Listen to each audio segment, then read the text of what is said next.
How you doing, Try Life On family? Welcome back to another edition of the Try Life On podcast. This is Maurice, your host. Today, we are going to be speaking to the amazing Angela or Angie Wisdom. And just like her last name alludes to, she is incredibly intelligent. Angie is a life and business coach. She's master certified coach with the International Coaching Federation, which pretty much means she's putting her life and dedication into the process. If you have gotten to know me over time, you know how much I value coaches in my own journey. I've had 3 of them, and the results from them, along with my effort behind it and their direction, has been nothing short of phenomenal in my life. Angie's been doing it for the last 25 plus years. Today is June 26th. This podcast will probably release sometime in early July. I found her conversation so educational that I wanted to put it to the top of the queue and get it right out there immediately. She is very good at getting her clients to choose your seat, meaning prioritize yourself in the overarching journey of business and in family. She documented her process in a book called Non-Negotiable, which talks about having a well-rounded life, which I think is very important because many of you who are listening to the Try Life On podcast have been in corporate or in a professional setting for 10, 20, 30 years, and you're looking to adjust. And it is very difficult to get off of one mountain to then go climb another, or to have awareness that you want to do something else. And that's exactly what Angie does. She helps her clients and just people in general, because she's got a lot of content on YouTube, become aware that you want a different life and then give real tools to act on it. During the interview, pay attention to the fact that Angie actually started in corporate America. She was in the finance sector working for Morgan Stanley when she recognized that she needed to make some changes. The thing that I love about her, she didn't burn the boats. So many people talk about just beating feet and getting out of corporate. And I didn't do that. I stayed in my corporate career for 25 years. I stayed in the military for 22 years. I loved it. But at the same time, I was being intentional about designing my life in other ways. Angie did the same thing. Instead of leaving Morgan Stanley, she just put herself into a role within Morgan Stanley that was more beneficial to the lifestyle that she wanted. And I think a lot of you want to do that, but you don't understand what steps you can take to get that done, what steps you can take to have a relationship with yourself such that you can design the life that you don't need vacation from. And she was very, very good about it in this interview. One last thing I want to tell you, she talked about some foundational pillars. Please pay attention to that. Self-awareness, the value systems that you have, what fills you up, being able to control your mind, leading to a sense of responsibility for your own lifestyle, getting to your authentic self, number 5, and then eventually trusting yourself to build lifestyle and execute on it. Please enjoy this wide-reaching conversation with my new friend, Angie Wisdom.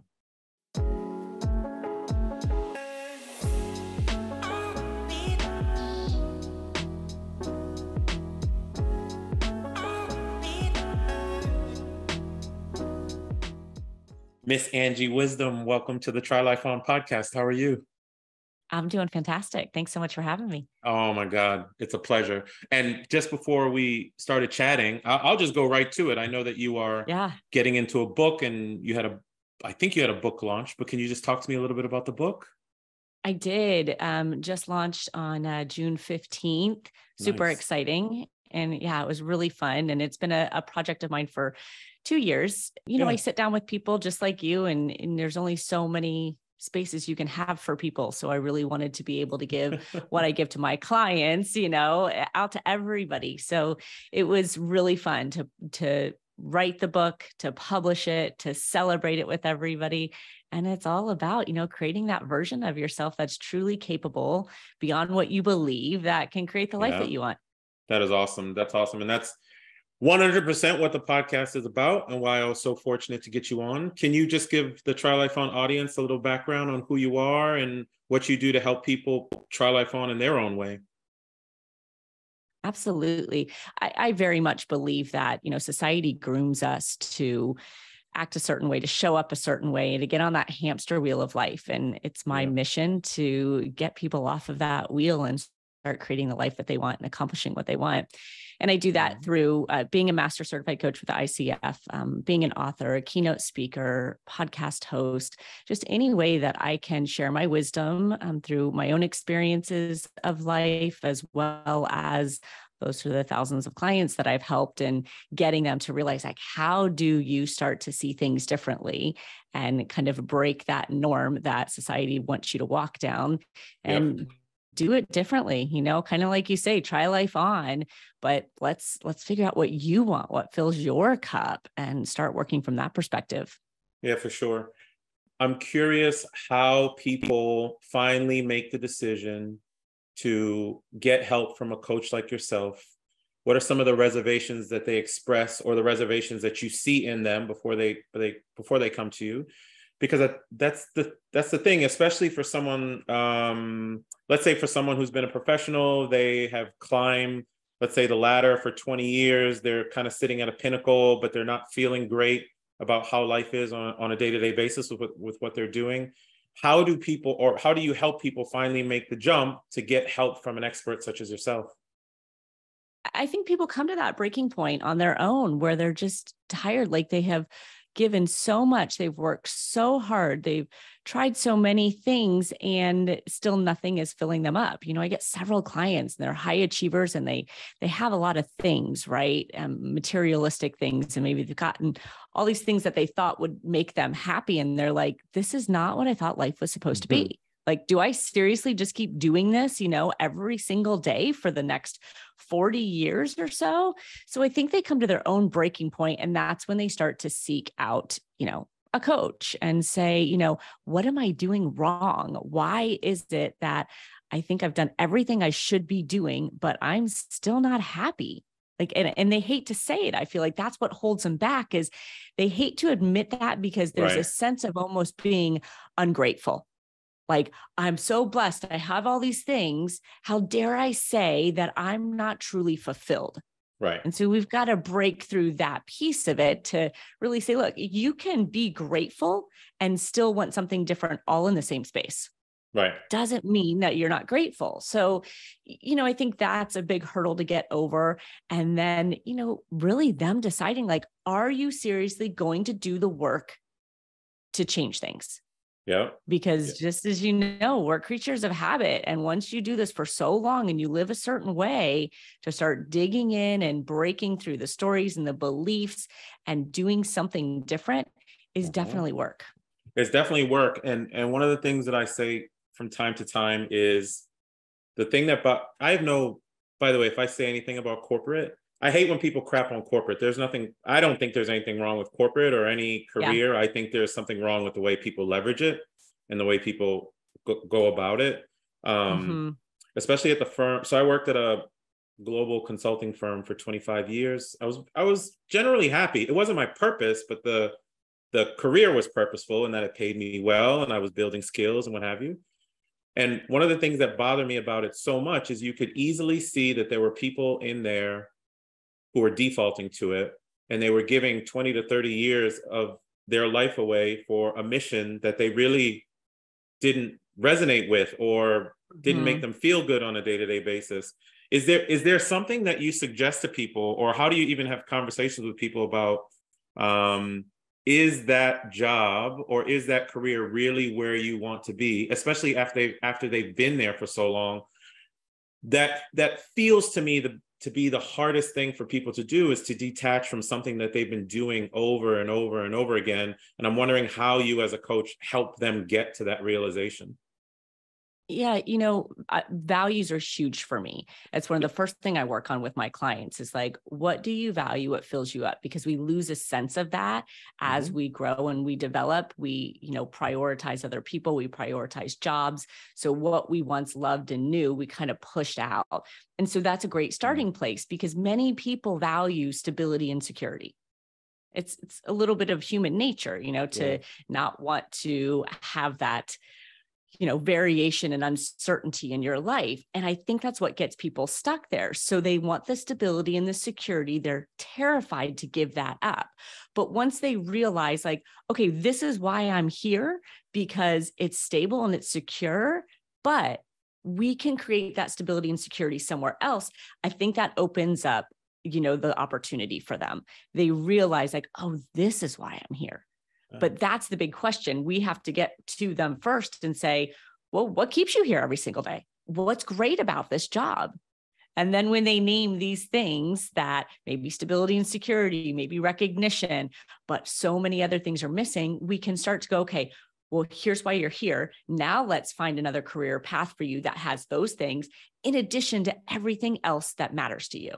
Is there, I mean, without giving client names away or whatever, just generally speaking of it, I like what you said about we can find stability and security in other things, which I totally agree with. Can you just kind of give an example of maybe a general example of someone who made a shift and where they found new stability and security?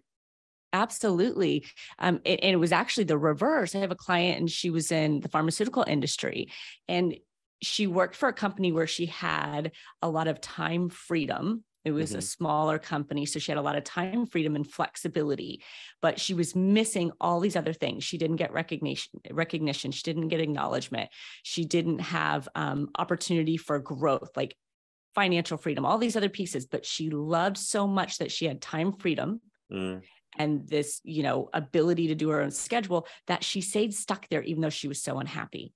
So when we started to look for another opportunity, believe it or not, she actually ended up moving to corporate and said, look, they're willing to give me my time freedom and my flexibility. They have all these places that I can kind of climb the ladder. They have awards, they have bonuses, they have training programs. So it was everything else that she wanted. It was a funny shift that she went from this small, I don't want to be corporate, to corporate and found every single one of her values in that. And, she's happy as can be now. But if she was there, and maybe this is some of the, I kind of had, I'll give an example after, but if she was there, she works for that company, corporate is right there. Why was she not able to see that how did you help her see that the answer was right next to her the whole time? Her story was, I won't be able to get this time freedom and flexibility anywhere else. Her story was corporate would never give that to me. That was her narrative. And I'm going to have to be micromanaged and I'm going to have to be in an office and I'm going to have set hours. So she had created this narrative that pretty much blocked out all these other opportunities that she wasn't even pursuing. Yeah. And once we go, well, can we, in your language, try something else on, right? Can we even consider and open it up that maybe there is something out there that's going to debunk that story you have? And sure enough, there was. That's awesome. I have when I was in corporate, I famously is not the right word, but I famously turned down being a partner 4 times or entering a partner track 4 times. I was asked to enter. I never want to say they gave me partner and I turned it down. That's not true. But they asked me to go into the partner track 4 times and I said no, because all of my personal needs were being met in the current role that I was sitting in. I was working a hard 40 hours for, let's say, $200,000 a year. And if I would have taken the next role or the next promotion, then maybe I make an extra 50, but I'm adding another 30 hours of time of what I needed to do, right? So I think in my case, it was somewhat reverse. I had everything I needed and I didn't want to chase somebody else's definition of success and put myself in a position where I would start to become less happy in what I was doing because I was being covered. I think a lot of times we are executing or chasing somebody else's definition of success just because that seems to be the next thing that we are supposed to do. And, it kind of puts us in this place of I shouldn't be here in the first place. I think it gets people to a point of anxiety and it's difficult to go to work and I never wanted to do this or what have you. So that's just an outside example. Absolutely. How did you, where in your own journey do you figure out that you want to be a coach, nonetheless a master certified coach? Where did that come from your experience? Well, like you just said a minute ago, kind of chasing somebody else's success. I think that's what brings, lack of authenticity into people's life. Yeah. You start to try to model yourself and mold yourself as somebody else's success and what you need to be.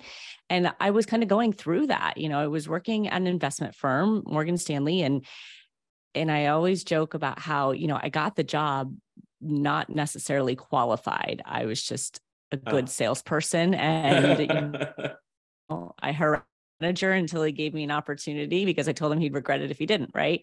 Yeah, so yeah. I got in this role of a financial advisor and did all my training, but it was like, okay, well, here's the top of your class and here's what you have to do. And here's what you have to sell. This is how you're going to be, the biggest financial advisor in the office and how you get the corner office. So they really create this path for you to just put your blinders on and execute exactly as they say. If you want to be number one and be in the corner office.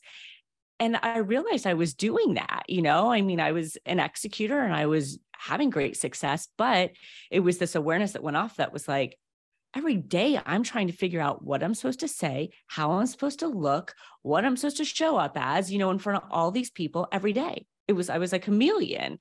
Right. And you do that so much that it's like, God, who am I? What it's exhausting. You want to go into work and pretend to be somebody else every single day. And I also realized I was losing half of my potential with that, because half of my potential was going to thinking about everybody else. Well, what will they think? What will they say? How should I do it? So like when, in terms of bandwidth, right? Like if we have 100% of bandwidth to give, but I'm giving 50 of it to what everyone else thinks and who I should be and my lack of authenticity, you're not there. I'm only operating, with 50% of my potential. And that was a big aha moment for me. And that's what shifted me into coaching from a sense of like, there's personal work to be done. And it's not always about just doing what you have to do to cross the finish line. And that sent me on my personal journey to go, man, I need to figure out what fills me up, what I love. And as I embarked on that journey, it was life-changing for me in so many ways that I wanted to help other people do the same. That's awesome. And as far as, how long were you at Morgan Stanley before that hit? Was it instantaneous? Did it take a few years? It was probably a year and a half, because you go through the training program and they have like these benchmarks and you're checking in every single, month. And it was probably, a year and a half of that till I was like, wait a minute. And then I actually shifted and I was like, I want to do this differently. And I started managing an office for them because I wanted to help brokers look at this from a whole different perspective instead of, just sacrificing and hustling to who you think you should be at all costs. Oh, you shifted internally yourself? I did. I shifted internally first. Yeah. Mm-hmm. See, and I think a lot of people are afraid to make those types of internal shifts where it would be something that's more advantageous to who they are as a person, right? That's now the second example you've given of that. You gave that the one of your own client, and then you gave one of yourself, and then I even gave one of myself where I didn't necessarily shift. I stayed in the exact same position, and a lot of people are afraid to do that, right? Yeah, but it's like you just have to check those values and figure out like, what are you passionate about? What do you love? What's going to serve you best? Whether it's stay where you are, whether it's shift out of a company, within a company, there's no right or wrong answers here. It's just about what serves you best. It's what serves you best, and having that awareness and what have you. Can you talk to me a little bit just about non-negotiable? I know you said, we had you had the launch and everything, but is non-negotiable kind of what we're on the same level of what we're speaking, or is it a different topic? It is. It's the transformation that I did for myself as well as all of my clients. I like to look at it from this perspective. If you think about the people who are really crushing it, who are loving life, who are creating beyond what you can even imagine. I'm not saying model them, but if you think about it, they have certain characteristics. And the different pieces of that are, one, self-awareness, which you just said, we have to have the self-awareness. We have to know our values and what fills us up. It's our barometer for, joy and passion. We have to be able to control our mind. Got to take responsibility, which then creates authenticity, which leads to trusting ourselves. that right there. Those are your non-negotiables that make you the non-negotiable you. You master those. You show up every day with those pieces. Watch out, right? That's You're insane. unstoppable. Yeah. And out of, man, you know, I'm happy to hear that. And the one thing that I've started to understand, like in my own journey, I felt things organically, and I'm very good at just doing and course correct. When I sense something, I just do it and I course correct along the way. I think a lot of what people are missing today, definitely in your coaching, and even more so in my less formal coaching, is just a framework of something to follow and something to grab onto. Because if we don't have a framework, then we'll revert right back to status quo and the 20 and 30 years of formal education has given us, which is just be compliant, stay in line, climb this ladder, and everything will work out. But I just want to reiterate the framework you talked about: self-awareness, values, like what fills you up and what makes you happy. That number 2, by the way, is exactly why I went to be a police officer when I was 33 years old. Really? Yeah. I was still a corporate exec. I had just gotten back from running a federal law enforcement field office through my military service overseas. I wanted to give back to local community, so I tried to quit corporate. My boss wouldn't let me, and I ended up going to police academy and graduating when I was 33, but did both full time without. Wow. I just never really told anybody. But my value system was like, no, I want to do something, as you say, that like what fills me up, what's going to make me happy. So it was easy, relatively, to work full time during the day, come home, sleep for 3 hours, and then go in and be a street cop at night, because that's where my value system stayed. Right. And then the other 4 points you noted was controlling the mind, being responsible, being and that's where your authenticity shows up, and then eventually just trusting yourself and knowing that you're going to make the right decisions for you. If you had to give, from all your experience and from your amazing journey, and I know how much you've done on the coaching side, if you had to give someone just one piece of advice to trying life on their way, what do you think that piece of advice would be? You have to start with self-awareness. Yeah. If you just start looking at yourself, looking at the way you feel, looking at the thoughts that are showing up in your mind, there's just a wealth of information there that will start to get the wheels turning, will start to challenge some of, your beliefs. And that's where it all starts. Without that, we just keep running on the wheel. Like you said, like you had the self-awareness to be able to know that being in law enforcement, filled your soul. It did. And people don't often have the self-awareness for a few reasons. One, because we're not a present society. We're always 3 steps ahead. And so we don't have the time and the space to be self-aware. And we don't take the time out to actually have this relationship with ourselves, to go, oh, wow, what was good today? What challenged me? And that's a whole part of the non-negotiable you. The process with a book is, one, you have these foundational principles there, but I have always believed that you can't just read a book and know the information, because, you're smarter and you can share it with people. But if we want to change the 20 and 30 years we're talking about of past behaviors, we have to do something on a daily basis to rewire. And that's what kind of made me implement the morning mindset journal component that goes with it. Because if we want to change our mindset, our authenticity, trust ourselves, all these pieces, what are you going to do every single day to start rewiring what you had from 20 and 30 years? And I love the fact that you brought up the rewiring part, because I see that as well. And so many people want to make change relative to their lifestyle or to their career or to even family dynamics. And we're so prone to look, I'm actually just kind of saying this out loud. We're humans, we're fallible. We are so prone to the programming that has been bestowed upon us, whether it's the formal education system, all the commercials and everything on social media that's constantly pounding us. But I even say it's also peers, coworkers, neighbors, and family that pull us right back down. And I'm not mad at them. What I'm suggesting is there's so much programming out there, what we are supposed to be. It's constantly around us. That's why the way you articulate awareness is such an important point, and the number one foundational piece that you bring up. It's so huge. And I think coaches like yourself, and actually just listening to you, I was like, oh man, that's something I need to do.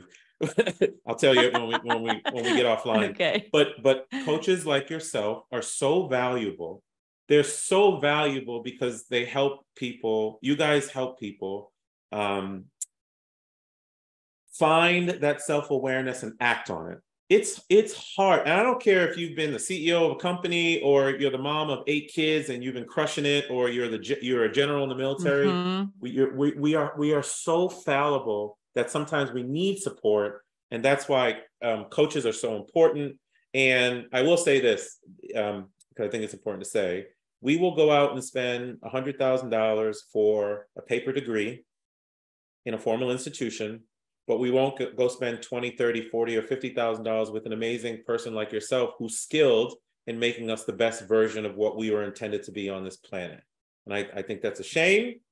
And I'm saying it out loud because I have to say it out loud. In my journey, there's been 3 coaches who have just radically changed my life. One specific to lifestyle, and I couldn't be happier. If someone did want to work with an amazing coach like yourself, Angie, how do they find you and how do they engage with you? Absolutely. And thanks for sharing that. I 100% agree with you. And, we've both seen it and you've experienced it. I have coaches myself, and it makes a really big difference. And it's about what do you value that result to be? Right. And people put that $100,000 value on a degree because they believe, well, then I'm going to go get the job that's going to create all that money. Well, what do you think an investment with a coach is going to do? Right? What is that going to create for you? You have to put a value on that. That's right. But my name is not very common, Angie Wisdom. So it's beautiful. There's not a lot of wisdoms out there. Thank you. I love it. It is mine. I didn't make it up, but yeah. AngieWisdom.com is my website. I do a lot of content on YouTube and Instagram, LinkedIn, all Angie Wisdom. You'll find me on there. Love it. Love it. All right. So go find my new friend, Angie Wisdom. Her content is all over the place. Angie, I'm very grateful for you. I'm grateful for what you do. I have a lot of empathy for people who are trying to change their life, which means I have a lot of respect for people who are helping those people change their life. And you're certainly doing a lot of it. And I just want to thank you for coming on my podcast and sharing a little bit of the goodness. Thanks, Maurice. I so appreciate that. All right. It's my pleasure. Thanks, Angie. Hey guys, this is Maurice, host of the Try Life On podcast. And thank you for listening to another episode. I hope you are finding it useful in helping you design your own lifestyle that you don't need a vacation from. If that's the case, please consider dropping a review for me, whether in Apple, iTunes, or in Spotify. Drop a review, put some stars on it, give me some feedback on how I can make the podcast better, what information you are looking for. I am doing my best to get information to you on the Try Life On principles, the 5 freedoms, how to build lifestyle, travel hacking, all of it. And I want to do it for you. So please do a review for me. And until next time, my name is Maurice Philogene, and this is the Try Life On podcast. Peace.